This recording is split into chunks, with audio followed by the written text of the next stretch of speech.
For the doll, I really wanted to take away from the megalophobia vibe that surrounds the Little Nightmares games. I was thinking of having a character similar to the bullies from the school part of Little Nightmares 2, but I decided not to go through with it. Secondly, it was going to be something like a medium-sized, about the height of the viewers, masked person, and that's about it. He'd be unique in the way he would be able to hide in the dark and lunge out to chase the players when he'd spot them. The only way to tell where he would be while hiding would be that every couple seconds you hear the fabric from his clothing rustling as he shifted around. I decided that was a bit overdone. Again, the edge in the dark, it did seem typical. I changed it to a doll, which is the current design.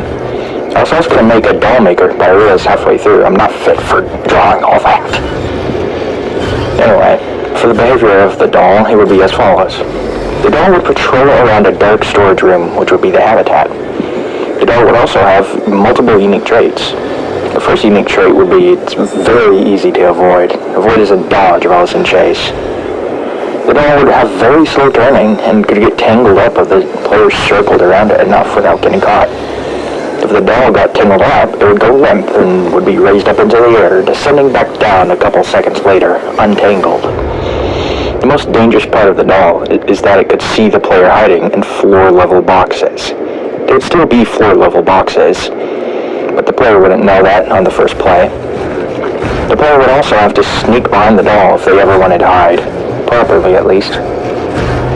As well, after the opening scene, what makes the level, in my opinion, what would be the hardest, despite its short completion time, is that the level is completely dark, similar to the patient's waiting room.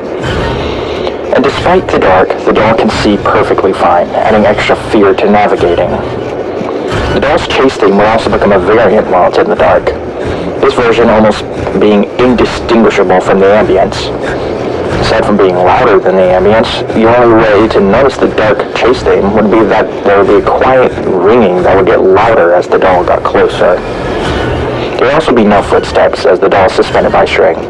Instead, when the doll turns, you'd hear its wooden limbs clack together. And finally, if caught by the doll, the player would be lifted up into the off-screen and it would fade to black.